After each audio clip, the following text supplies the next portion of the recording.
Today, we are going to be looking at the skill of making connections between two texts. We are going to use our novel Harry Potter, as well as events that have happened in our world.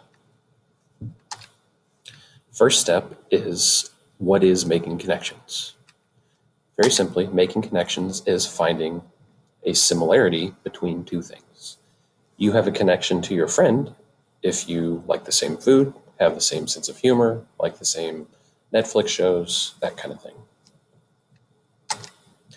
What kind of connections do we see in different types of literature and writing?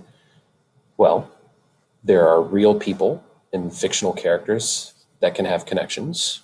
We can look at their emotions, their thoughts, behaviors, their motivations. The settings can have connections. Problems or conflicts between characters within themselves, those can have a connection too.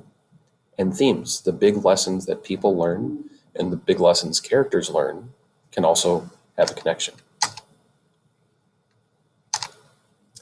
Oftentimes, we are given two different texts, an article and a book and a poem and a poem and an article, and we are asked to find the connection between the two.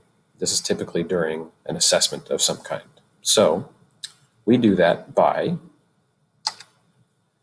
reading through the text carefully, analyzing as we read, annotating, and eventually we will find two parts that are similar.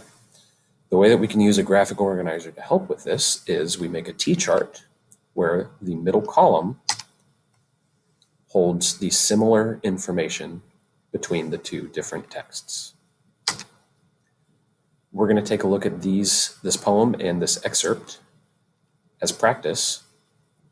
But first, when we're taking an assessment, our first step should be, do we know what connection we need to make? Let's give ourselves a little more guidance by asking,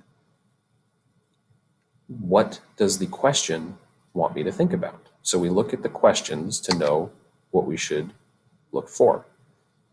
The author of the two selections would most likely agree that life is better with imagination, and we have our four answer choices. So we're going to know that one of those four answer choices is going to be in the center of our T-chart. Life is better with imagination and something else. So we'll write that in the middle of our T-chart. We have a poem and an excerpt.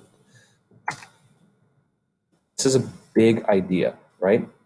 So we're going to have to read the text carefully and also think about, what are these characters doing, feeling, that really, really connects? Are they learning a lesson?